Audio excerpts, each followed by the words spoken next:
Le Seigneur est ressuscité. Il est vraiment ressuscité. Alléluia. Depuis le matin de Pâques et la victoire de la vie sur la mort, nous acclamons et chantons le Seigneur ressuscité. Le Seigneur Dieu, Père, Fils et Saint-Esprit, est avec vous tous. Chantez au Seigneur un chant nouveau, car il a fait des merveilles. La délivrance nous a été donnée par sa main, son amour nous a sauvés.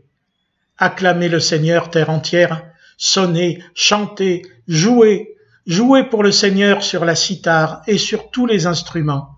Au son de la trompette et du cor, acclamez votre roi, le Seigneur. Que gronde la mer et ses richesses, le monde et tous ses habitants, que les fleuves battent des mains, que les montagnes chantent leur joie. Le Seigneur vient pour gouverner le monde avec justice.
Demandons pardon pour tout ce que nous ne vivons pas dans la lumière et la vérité de son esprit.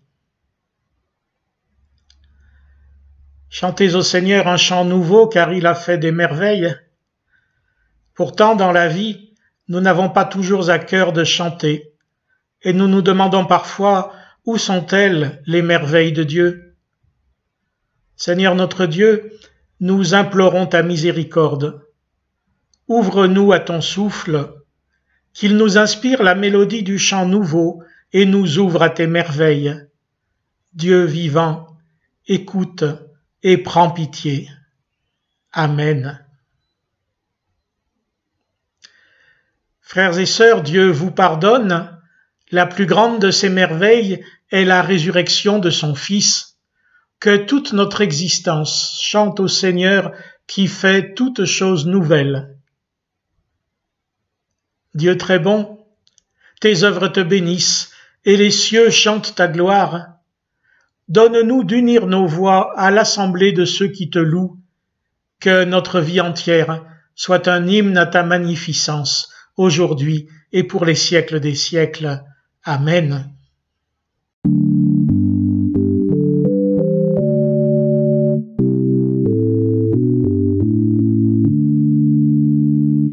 Louez Dieu car il est bon, louez-le pour tous ses dons.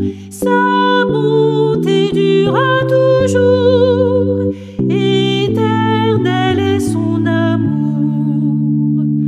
Gloire au Seigneur des Seigneurs, au Tout-Puissant Créateur.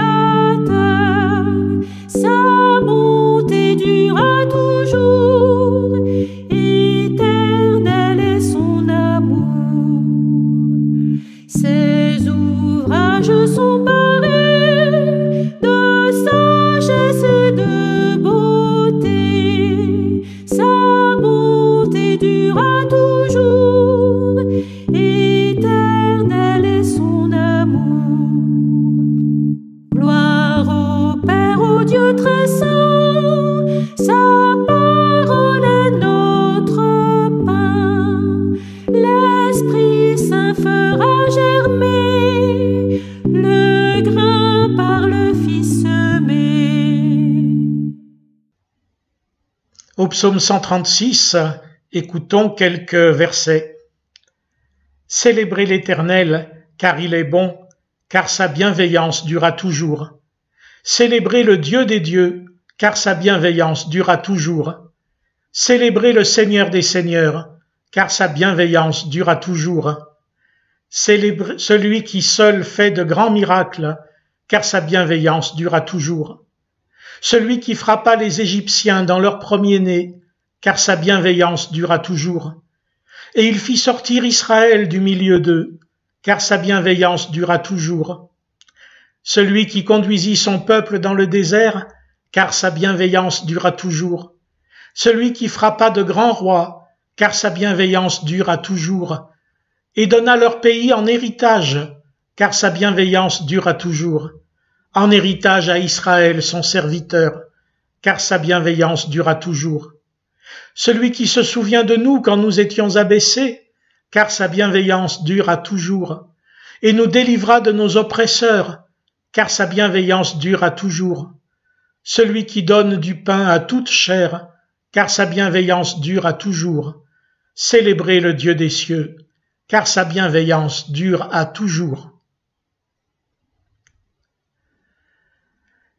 Dans l'épître aux Colossiens, nous écoutons au chapitre 3, les versets 12 à 17. Ainsi donc, comme des élus de Dieu, saints et bien-aimés, revêtez-vous d'ardente compassion, de bonté, d'humilité, de douceur, de patience. Supportez-vous les uns les autres, et faites-vous grâce réciproquement. Si quelqu'un a à se plaindre d'un autre, comme le Christ vous a fait grâce, vous aussi faites de même. Mais par-dessus tout, revêtez-vous de l'amour, qui est le lien de la perfection. Que la paix du Christ, à laquelle vous avez été appelés pour former un seul corps, règne dans vos cœurs. Soyez reconnaissants. Que la parole du Christ habite en vous, avec sa richesse. Instruisez-vous et avertissez-vous réciproquement, en toute sagesse, par des psaumes, des hymnes, des cantiques spirituels.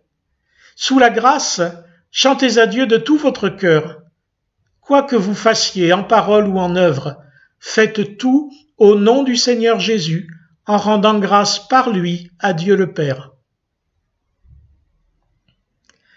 Et enfin, dans le deuxième livre des Chroniques, au chapitre 5, les versets 2 à 5, puis 12 à 14.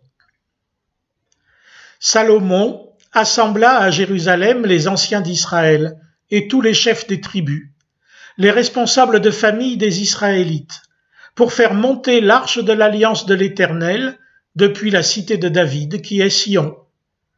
Tous les hommes d'Israël s'assemblèrent auprès du roi pour la fête, celle du 7e mois. Tous les anciens d'Israël arrivèrent, et les Lévites portèrent l'arche. Ils firent monter l'arche, la tente de la rencontre, et tous les objets sacrés qui étaient dans la tente. Ce furent les sacrificateurs lévites qui les firent monter. Et tous les Lévites qui étaient chantres, Asaph, Éman, Yedoutoun, leurs fils et leurs frères, revêtus de byssus, se tenaient à l'est de l'autel avec des cymbales, des luths et des harpes, et avaient auprès d'eux 120 sacrificateurs sonnant des trompettes. Et lorsque ceux qui sonnaient des trompettes et ceux qui chantaient, s'unissant d'un même accord pour louer et célébrer l'Éternel, firent retentir les trompettes, les cymbales et les autres instruments, et louèrent l'Éternel par ces paroles, « Car il est bon, car sa bienveillance dure à toujours. » En ce moment, la maison de l'Éternel, fut remplie d'une nuée. Les sacrificateurs ne purent pas y rester pour faire le service à cause de la nuée, car la gloire de l'Éternel remplissait la maison de Dieu.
Car il est bon, car sa bienveillance dure à toujours. Ce refrain du psaume 136, qui démarre aussi quelques autres psaumes, ne devrait-il pas être toujours sur nos lèvres? En tout cas dans nos cœurs et nos pensées? Sans doute. Ce qui nous est donné à voir aujourd'hui, c'est l'installation de l'Arche d'Alliance dans le tout nouveau temple de Jérusalem, achevé par Salomon selon le livre des Chroniques. Il y a beaucoup de prêtres, de sacrificateurs, comme traduisait Louis II. Et il y a beaucoup de lévites. Ce sont eux qui chantent. C'est leur office. Que dirons-nous de notre protestantisme? Qu'il se passe très bien de sacrificateurs et que tous les fidèles remplissent l'office des lévites, certains avec instruments, d'autres simplement avec leur voix.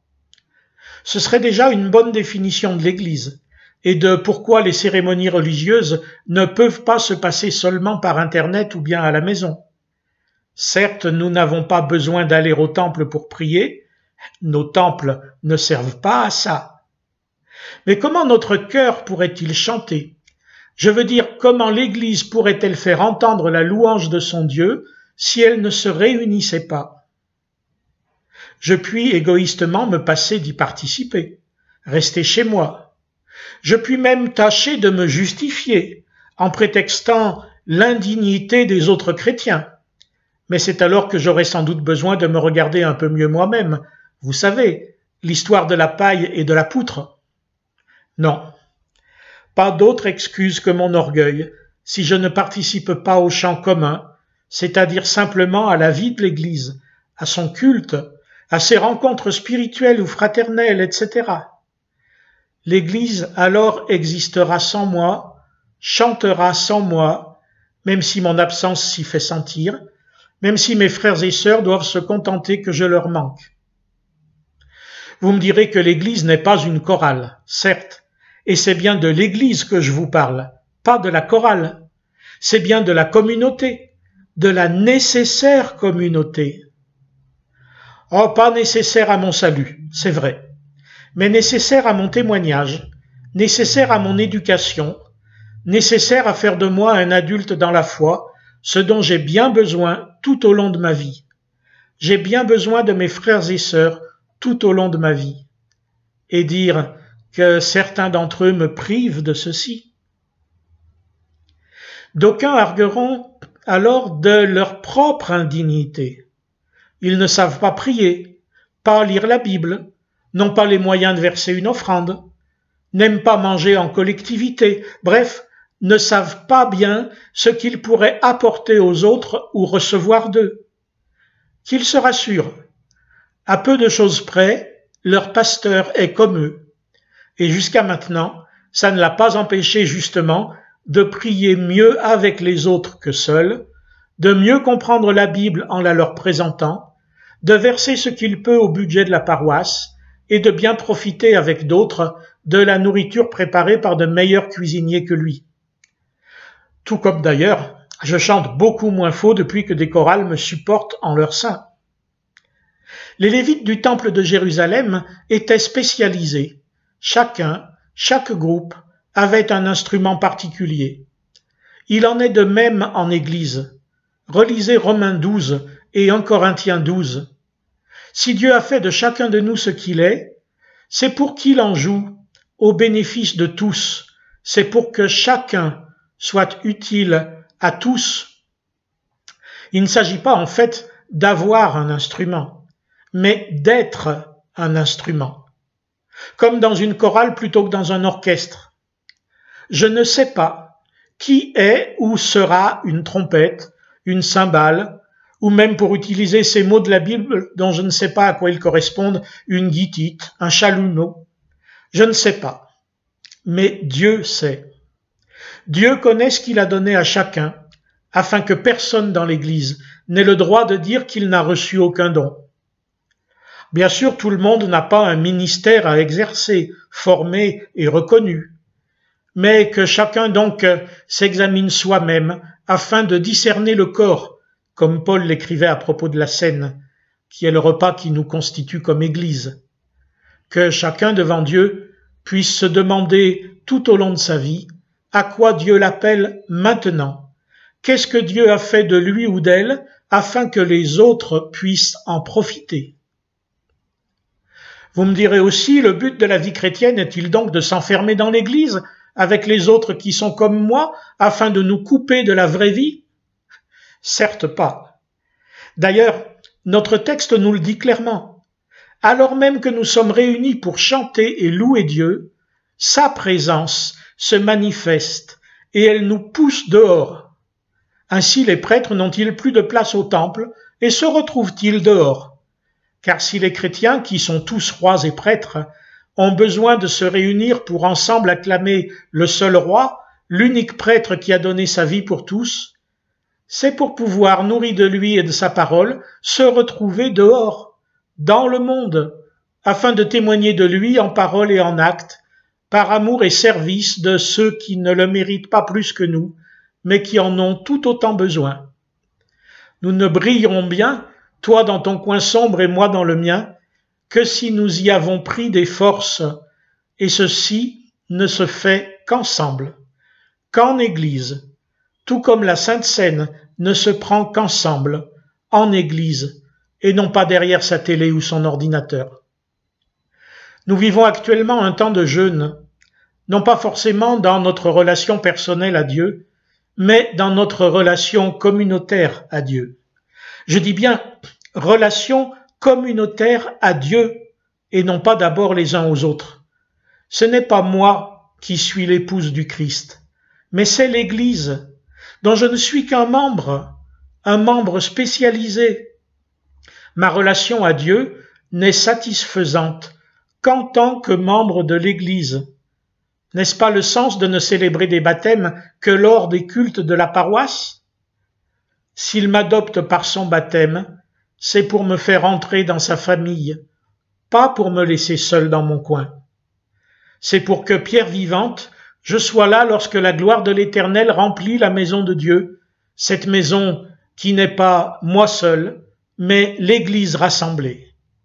Puisse donc ce jeûne se terminer bientôt, afin de nous retrouver ensemble devant lui, en lui, car il est bon, car sa bienveillance dure à toujours. Cette phrase n'est qu'un refrain. Les couplets sont constitués du rappel des merveilles de Dieu, et vous en faites partie. David chantait Je te célèbre car je suis une créature merveilleuse, tes œuvres sont des merveilles. Ce n'est pas seulement par introspection que je sais ce que je suis, mais aussi en regardant les autres et en m'émerveillant à leur sujet, eux comme moi, enfants du Père Céleste. Le refrain des Lévites dans le temple autrefois se rappelle incessant de la bonté et de la fidélité de Dieu envers son peuple. C'est aussi la contemplation que chaque croyant fait de ce peuple auquel il appartient. C'est par l'Église, par l'Esprit donné à l'Église, que je sais qui je suis, que je me connais comme enfant de Dieu, et que je puis sortir du temple en chantant et en proclamant ce que Dieu a fait pour nous, pour moi. Amen.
Dans la communion de toute l'Église, nous confessons ensemble la foi chrétienne.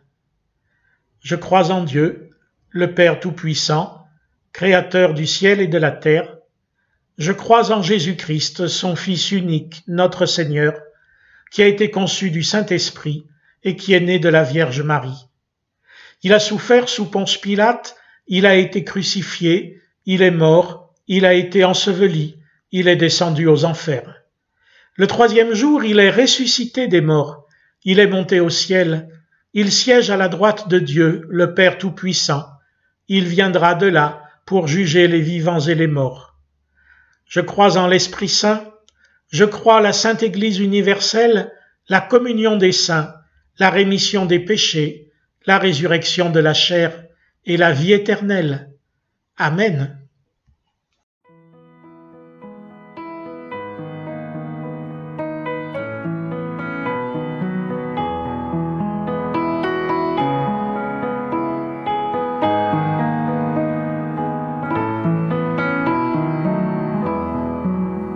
C'est vers toi que je me tourne, je veux marcher dans tes voies, j'élève mes mains.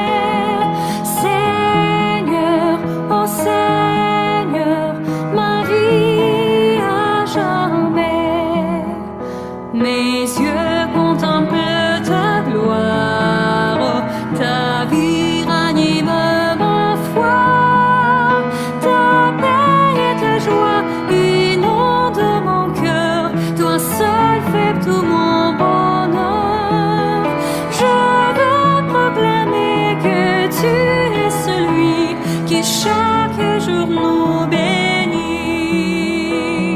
Seigneur, oh Seigneur, je veux partager.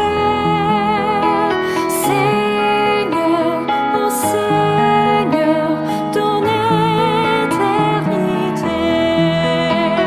Seigneur, oh Seigneur, je veux partager.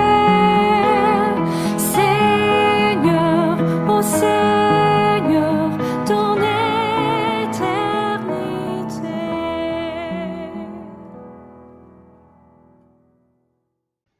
Seigneur, en ce jour où tu nous invites à te chanter de manière nouvelle, que nos voix se joignent à celles des anges. Nous te rendons grâce pour nos frères et sœurs qui, dans le silence de leur maison ou par voie électronique, chantent leur Seigneur.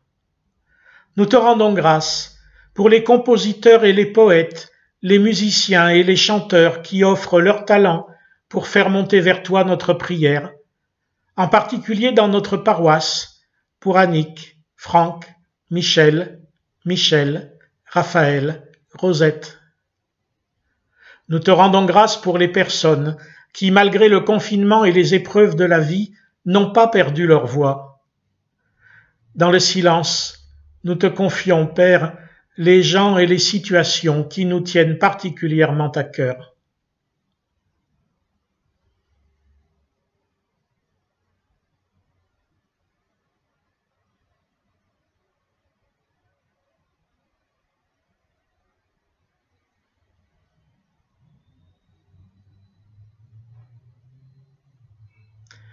Seigneur, que notre louange porte tous ceux qui, pour une raison ou une autre, ne peuvent chanter ta gloire, et que ton souffle nous ouvre le ciel dès ici-bas.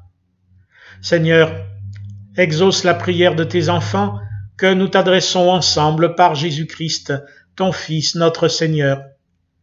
Notre Père, qui es aux cieux, que ton nom soit sanctifié, que ton règne vienne, que ta volonté soit faite sur la terre comme au ciel. Donne-nous aujourd'hui notre pain de ce jour. Pardonne-nous nos offenses, comme nous pardonnons aussi à ceux qui nous ont offensés. Et ne nous laisse pas entrer en tentation, mais délivre-nous du mal, car c'est à toi qu'appartiennent le règne, la puissance et la gloire, pour les siècles des siècles. Amen.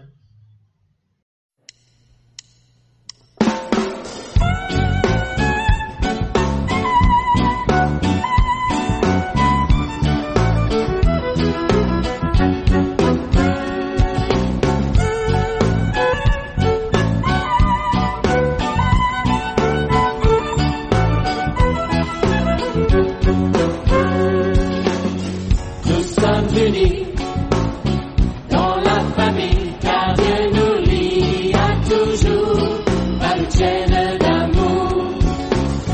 Concitoyens, nous sommes les siens, car Dieu nous lie à toujours par une chaîne d'amour. Nous sommes unis dans la famille, car Dieu nous lie à toujours par une chaîne d'amour. Concitoyens, nous sommes les siens, car Dieu nous lie à toujours par une chaîne d'amour. Et chaque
une chaîne d'amour. Et chacun des maillons dans l'épreuve tiendra bon, lié à toujours par une chaîne d'amour.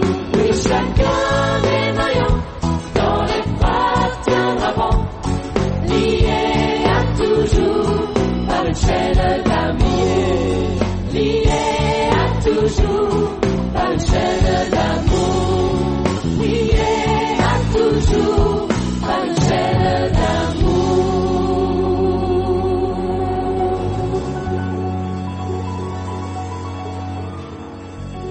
Chers amis, frères et sœurs, pour votre offrande, vous pouvez bien sûr mettre de côté une somme en espèces ou faire un chèque à envoyer tout de suite à notre trésorier ou encore faire un virement pour l'Église.